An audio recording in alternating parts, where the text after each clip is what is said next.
በስመ አብ ወወልድ ወመንፈስ ቅዱስ አሃዱ አምላክ አሜን። ኃጢአታቸውንም እየተናዘዙ በዮርዳኖስ ወንዝ ከእርሱ ይጠመቁ ነበር። የማቴዎስ ወንጌል ምዕራፍ 3 ቁጥር 6። የአስተርእዮ አንድ ቲዩብ ቤተሰቦች እንደምን አላችሁ? እንደምን ቆያችሁ? እንደምን ሰነበታችሁ? በያላችሁበት ሰላም እግዚአብሔር ይብዛላችሁ። የሰላም አምላክ ባለብዙ ምሕረት የሆነው ልዑል እግዚአብሔር ስለዚች ዕለትና ሰዓት ክብርና ምስጋና ለእርሱ ይሁን። ኃጢአታቸውንም እየተናዘዙ በዮርዳኖስ ወንዝ ከእርሱ ይጠመቁ ነበር። በዚህ ቃል ጥቂት ደቂቃዎችን አብረን እንቆያለን። መልእክቱ ለሌሎችም እንዲደርስ ላይክና ሼር በማድረግ እንድትጀምሩ፣ ሰብስክራይብ ያላደረጋችሁም ሰብስክራይብ እንድታደርጉ በአክብሮት አሳስባለሁኝ። በዮርዳኖስም ዙሪያ ያለ አገር ሁሉ ወደ እርሱ እየወጡ ነበር፣ ኃጢአታቸውንም እየተናዘዙ በዮርዳኖስ ወንዝ ከእርሱ ይጠመቁ ነበር ይላል ወንጌላዊ ማቴዎስ።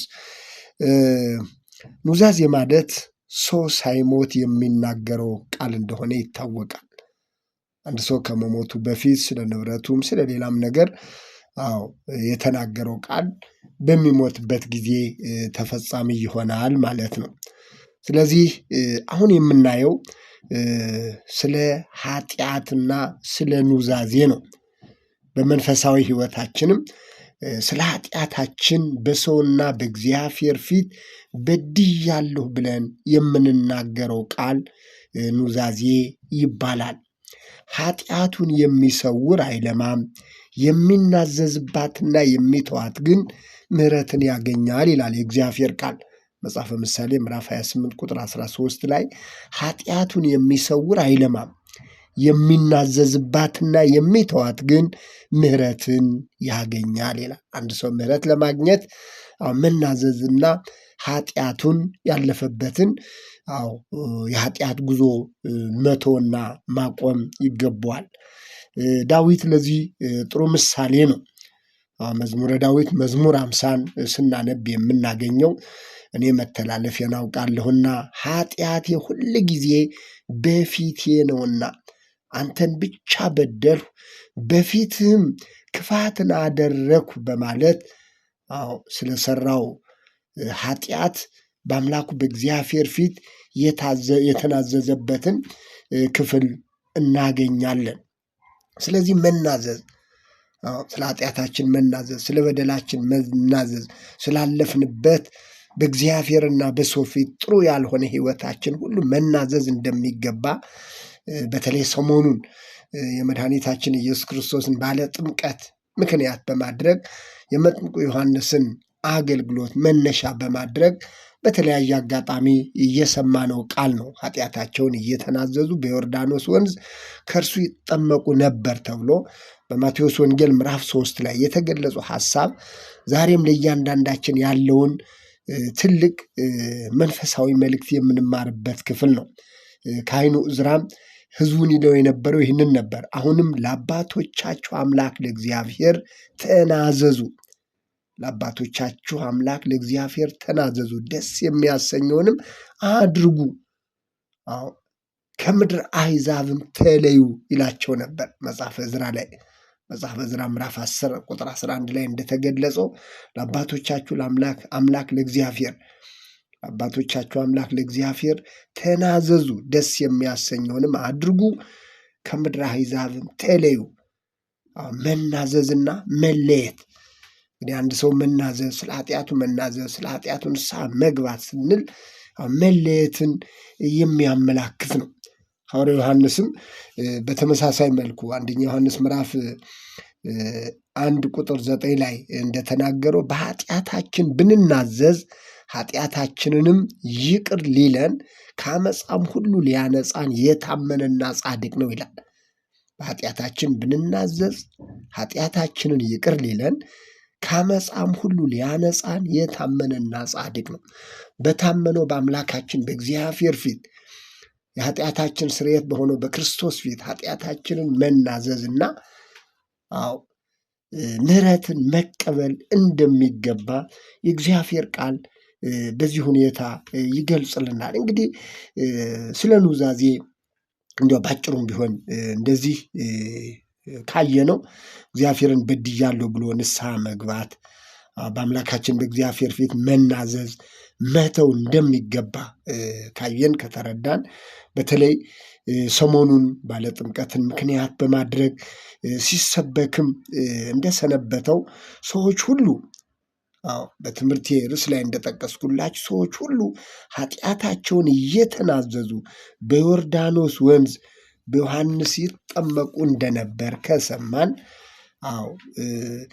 ዛሬስ እኛ በተለይ በዚህ ወቅት ስለ ጥምቀት ደጋግመን በተማርንበት እየተማርን በሰነበትንበት በዚህ ቃል እኛ ሴት ነው ያለነው የመናዘዝን የመጠመቅን ጠቀሜታ ካየን፣ የመናዘዝና የመጠመቁ መሰረት ደግሞ እምነት መሆኑን ከተገነዘብን፣ ያመነ ሰው ደግሞ ኃጢአቱን ዕለት ዕለት ማሰብና መናዘዝ እንደሚገባው፣ እንደ አንድ ክርስቲያን ደግሞ ያመነ የተጠመቀ ይድናል ተብሎ ተገልጿልና በእውነት የክርስትናውን ይሄ ባለጥምቀቱን ድባብ ስናይ ሕዝባችን የት ነው ያለው፣ እያንዳንዳችን የት ነው ያለ ነው የሚለውን በእውነት እንድናስብ እፈልጋለሁኝ።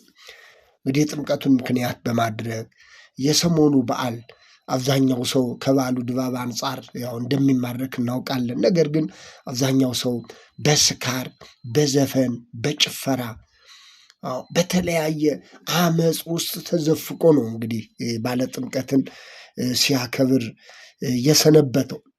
እንግዲህ እግዚአብሔር በቅዱስ መንፈሱ የከለለን ሰዎች ካለን በጣም እድለኞች ነን። አብዛኛው ሕዝብ ግን እንግዲህ ከጥምቀቱ ከዋዜማው ጀምሮ ከሌላው ጊዜ በተለየ ሁኔታ ጭፈራ ነው፣ ስካር ነው፣ ዘፈን ነው። እነዚህ ሁሉ በቤተ ክርስቲያን እውነት በመንፈሳዊ ሕይወት ላይ ያለውን አሉታዊ ተጽዕኖ ማሰብ አይከብድም።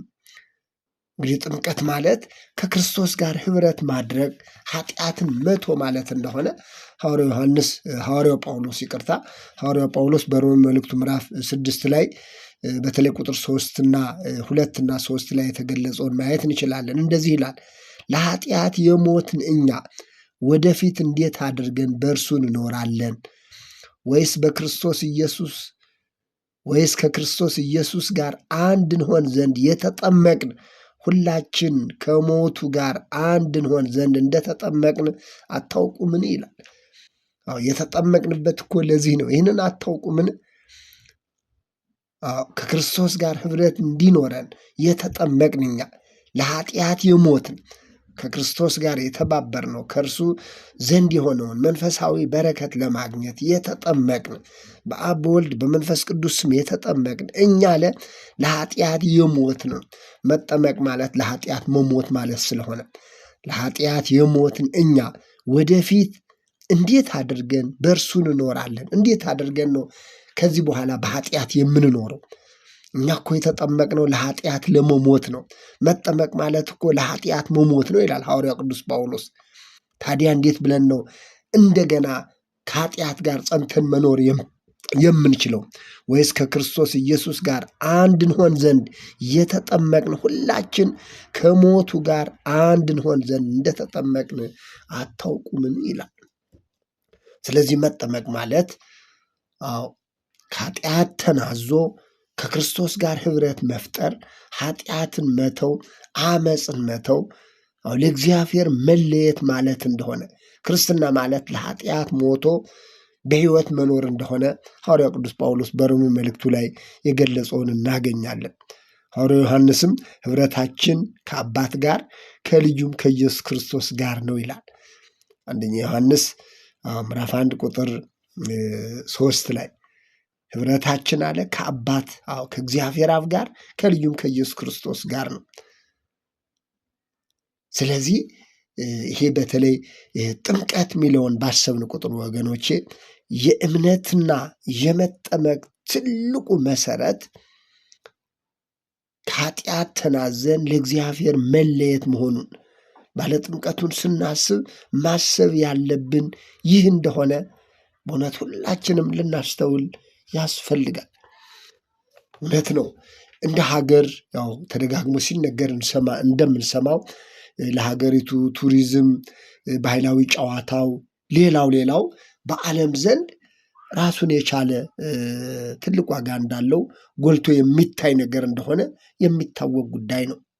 ነገር ግን እንደ ክርስቲያንስ፣ እንደ ቤተ ክርስቲያንስ፣ እንደ መንፈሳዊ ሰውስ ሃይማኖታዊ በዓል መሆኑ እየቀረ ባህላዊ ጨዋታ ላይ፣ ዘፈን ላይ፣ መጠጥ ላይ፣ ስካር ላይ፣ ሌላም የአመፅ ነገር ብቻ፣ የዓለም ነገር ብቻ ጎልቶ የሚታይ ከሆነ እንደ ክርስቲያንና እንደ ቤተ ክርስቲያን ልናስብ የሚገባን ቢያንስ በግል ሕይወታችን ከዓለም አመፅ፣ ከዓለም ክፋት እንዴት ነፃ ወጥተን መናዘዝ ማለት ለእግዚአብሔር መለየት፣ ንስሐ ገብቶ ለእግዚአብሔር መለየት እንደመሆኑ መጠን በእውነት ስለ ጥምቀት ስናስብ ምን ያህል ነው በመንፈሳዊ ሕይወታችን ለእግዚአብሔር እየተለየን ያለ ነው የሚለው ነገር መታሰብ አለበት።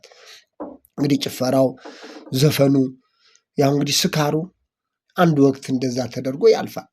የክርስትና ሕይወት ደግሞ ዘላለማዊ ነገር ነው። እንዲያውም የጥምቀት በዓል በዩኔስኮ ደረጃ በዓለም አቀፍ ደረጃ የተመዘገበ እንደሆነም እንግዲህ ያው የምናውቀውና ሁልጊዜ የሚነገር ጉዳይ ነው። የክርስትና ሕይወት ደግሞ የቤተ ክርስቲያን ጉዳይ ደግሞ በሰማያዊ የሕይወት መጽሐፍ፣ በዘላለም የሕይወት መጽሐፍ የተጻፈ እንደሆነ የእግዚአብሔር ቃል ያስረዳል። ክርስትና ማለት የሕይወት መጽሐፍ መዝገብ ውስጥ መጻፍ ነው። ስማችን በዛ ውስጥ እንዲጻፍ ነው። ይህ ደግሞ የሚሆነው የዓለምን ክፋት፣ በዓለም የሚታየውን፣ በዓለም የሚፈጸመውን ነገር ትተን ለእግዚአብሔር እውነት መለየት ስንችል ነው።